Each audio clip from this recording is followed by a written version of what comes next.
नमस्कार दोस्तों, अनुपमा भक्ति चैनल में आपका स्वागत है।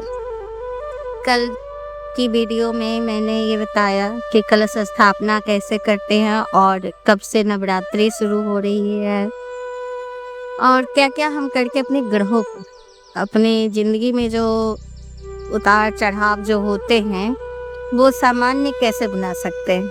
इसकी बात की कि कैसे हम माँ की पूजा करें जो साल भर हमें खुशियाँ मिले, सब कुछ अच्छा दिन समय सब कुछ अच्छा बीते, उसके बारे में आज हम बात कर रहे हैं कि माँ को क्या भोग लगाए और किस रंग के कपड़े पहने और कौन सा फूल अर्पित करें जिससे माता प्रसन्न हो। इन सब चीज़ों का भी ध्यान रखना चाहिए। जब हम माँ को आप किसी को अपने घर बुलाते हैं तो उनकी हर खुशी, पसंद नापसंद, हर चीज़ पे ध्यान रखते कि नहीं, उनके अनुसार घर के डेकोरेट करिए, सुंदर बनाइए। कई जगहों पे तो माता को जब हम अपने घर बुलाते हैं तो रंगोली बनाते हैं, दिए जलाते हैं, फूलों से अपने घर को सजाते हैं। मेन गेट पे अगर आप फूल पत्ती से सजा ले तो अच्छी बात है, अगर नहीं तो कम से कम आम के पत्ते जो लाएंगे ना, कच्चे धागे में लपेट कर उसको बांध कर गांठ लगाकर और मेन दरवाजे पे जरूर टांगना चाहिए। इससे ना हमारे पूरे घर की सुरक्षा होती है। इसलिए आम के पत्ते या आम का पत्ता नहीं है तो अशोक के पत्ते का भी कच्चे धागे में, लाल पीला वाला जो कच्चा धागा होता है उसमें गांठ लगा लगा के उनके पत्ते को बांधकर और मेन गेट पे बांध दीजिएगा। इससे हमारे पूरे घर की रक्षा होती है।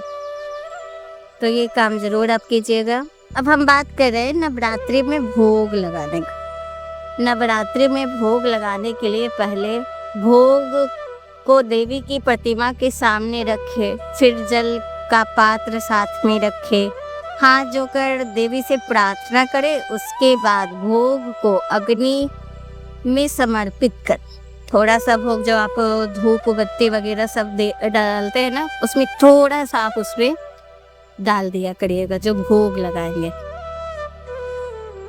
और हवन तो आप रोज ही करेंगे ना, धूप बत्ती तो जरूर ही दिखाइएगा। अब जहाँ गांव में संभव है वहाँ पे गाय के गोबर उपले पर कपूर जलाकर और थोड़ा सा गाय का घी डालकर ये सब हवन करते हैं। पर अगर वहाँ संभव नहीं है, शहरों में तो मुश्किल हो जाती है, तो वहाँ पे आप हवन वाला जो सामग्री आती है ना, वो लाकर उसमें थोड़ा सा घी कपूर डाल के जला लीजिए और फिर थोड़ा सा भोग उसमें डाल दिया कीजिएगा डेली, जिस चीज़ का भी आप भोग लगाएंगे। वैसे तो माता के 9 दिन के 9 भोग हैं, पर आप अपने अनुसार देख लीजिएगा। 9 दिन में 9 तरह के भोग लगते हैं। जैसे कि पहले दिन शैलपुत्री को गाय का घी कल चीज बना हुआ घी की सामग्री से बना हुआ कोई भी सामान आप उनको अर्पित कर सकते हैं, या अगर नहीं कुछ तो घी ही रख दीजिए भोग में। दूसरी माँ है ब्रह्मचारिणी, उनको चीनी या मिश्री आप भोकरी हर घर में मिल जाएगी। तीसरे दिन है माँ चंद्रघंटा, उनको ना दूध का बना चीज बहुत पसंद है, जैसे खीर बना लीजिए या फिर दूध से बनी कोई मिठाई आप उनको अर्पित कर सकते हैं। चौथे दिन है माँ कुसमांडा, उनको मालपुआ घर में आप बनाते ही होंगे, उनको विशेषकर मालपुआ का भोग लगता है। और 5वां दिन स्कंद माता हैं, उनको केला का भोग लगता है, केला। 6ठे दिन माँ कत्यानी है, शहद, उनको शहद बहुत प्रिय है। और 7वां दिन कालरात्रि, गुड़ का भोग लगाइए, इससे आपका शनि ग्रह भी शांत रहेगा। और 8वें दिन महागौरी, नारियल। और 9वां दिन हलवा पूरी चना, ये तो सबको पता है। तो सबके 9 दिन का 9 चीज भोग लगाने से माता प्रसन्न होती है। पहला दिन आप जो घी का भोग लगाते हैं ना, उसका महत्व ये है कि आप दीर्घायु होंगे। अगर अल्पायु का जिनको होता है योग कि वो कम समय जिएंगे तो उनको घी का भोग लगाना चाहिए। माता को नवरात्रियों में, उनसे दीर्घ आयु होते हैं वो। और दूसरे दिन जो हम लगाते हैं शक्कर का भोग, इससे आत्म नियंत्रण होता है, आत्मा का नियंत्रण में वृद्धि होती है। तीसरे दिन जो चमरंगा को दूध से बनी चीजें का हम भोग लगाते हैं, उससे धन लाभ होता है। और चौथे दिन धन और सुख की समृद्धि मिलती है जब हम मालपुआ का भोग लगाते हैं। और केले का भोग, ये व्यापार और कैरियर में तरक्की दिलाती है, आपकी नौकरी में उन्नति होगी, तो इसलिए केले का भोग लगाते हैं। और छठे दिन माता को शहद का भोग लगाती है, ऐश्वर्य और सौंदर्य की प्राप्ति होती है। और सातवें दिन जो गुड़ का भोग लगाते हैं, उससे शनि ग्रह भी शांत होता है और जीवन के कष्ट और दुखों का नाश होता है, इसलिए गुड़ का भोग जरूर लगाइए। और आठवें दिन सभी प्रकार की मनोकामनाएं पूर्ण हो, इसलिए नारियल का भोग लगाते हैं। और नौवें दिन तो कार्य की सिद्धि प्राप्त हो, इसके लिए कोई अनहोनी ना हो, इसके लिए हम हलवा पूरी और चने का भोग लगाते हैं। वैसे एक बात मैं बताऊं, अगर आप ये सब ना कर पाओ, जरूरी नहीं कि ये सब आप करो ही, नहीं भी करो तो आप ना नारियल और केले का भोग जरूर लगाइएगा। आपने देखा होगा कि सभी भगवान को नारियल और केले का भोग लगता है। केला तना से होता है, हर फल में ना कोई बीज होता है, पर इन दोनों में बीज नहीं होता। नारियल जब आप उनको फोड़ेंगे तो पानी निकलती है और वो उस फल से ही एक नया पेड़ बन जाता है, तो फल के से ही फल की प्राप्ति हो रही है। इसीलिए केला और नारियल को ना हमेशा तने से लगाते हैं, पेड़ उनका निकलता है केले से, तो इसके लिए फल से निकलता है ना, इसीलिए केला और नारियल का फल हर भगवान को, विशेषकर सिर्फ नारियल शंकर भगवान को नहीं चढ़ाते, बाकी सभी देवी देवताओं को ना इन दोनों का प्रसाद चढ़ाया जाता है, भोग लगाया जाता है। हम बात करेंगे फूलों की। नवरात्रि में 9 रूपों की पूजा होती है, तो 9 भोग तो हम अलग अलग लगाते ही हैं। और शास्त्रों के अनुसार हर देवी को अलग अलग फूल प्रिय, तो 9 दिनों तक माँ को उनके प्रिय फूल अर्पित करने का साधक को, जो पूजा करते हैं, उनको सौभाग्य, समृद्धि और जीवन में सकारात्मक ऊर्जा प्राप्त होती। यही कारण है कि नवरात्रि में फूलों का महत्व साधारण नहीं, बल्कि देवी कृपा को आकर्षित करने का माध्यम है।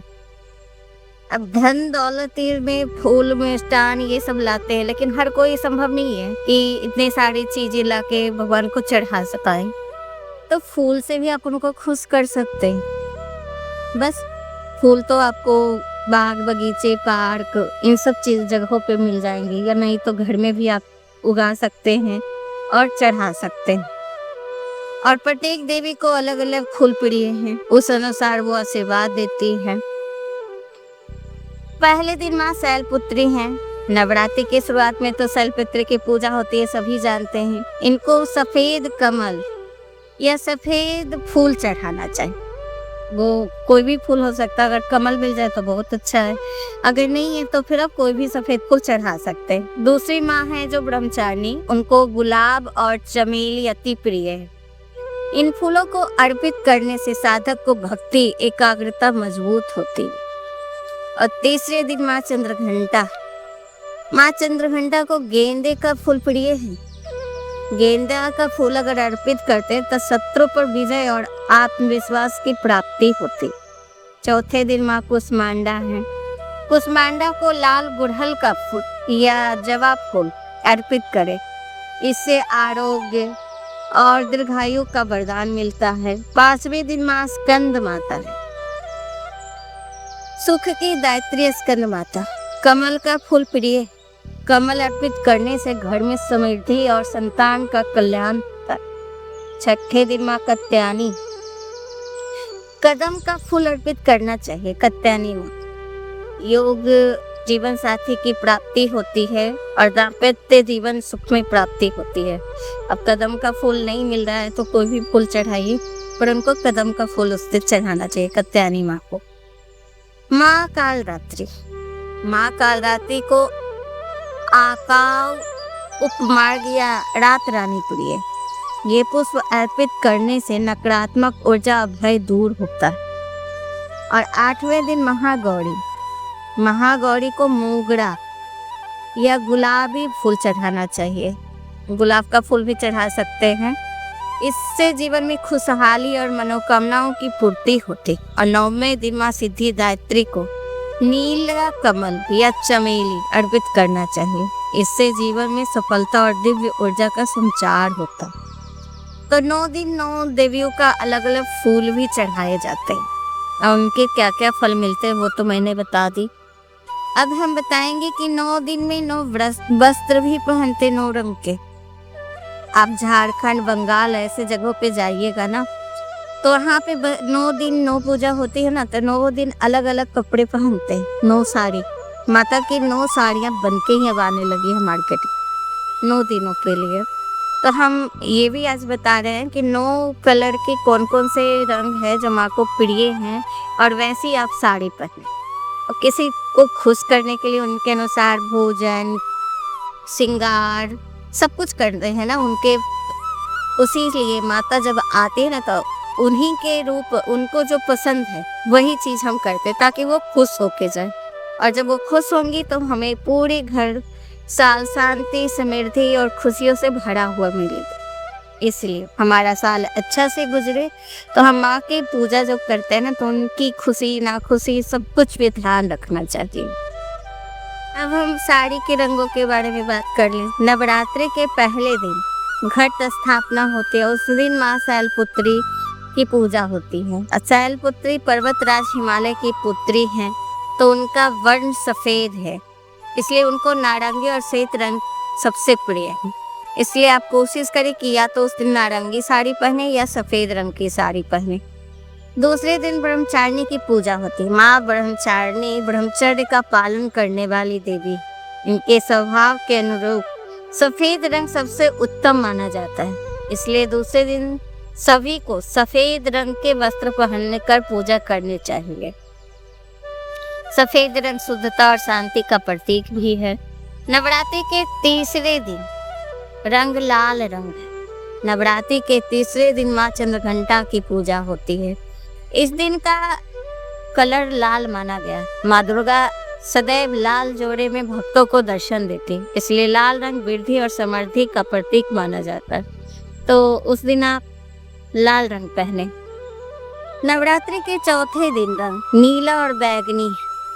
बैगनी रंग नवरात्रि के चौथे दिन माँ कुष्मांडा की पूजा की जाती है। इन दिन गहरे नीले रंग या फिर बैगनी रंग के वस्त्र पहनकर माँ दुर्गा की पूजा करें। आपका माँ का संपूर्ण आशीर्वाद मिलेगा, आपके घर में समृद्धि बढ़ेगी। नवरात्रि के 5वें दिन पीला या सुनहरा रंग पहने।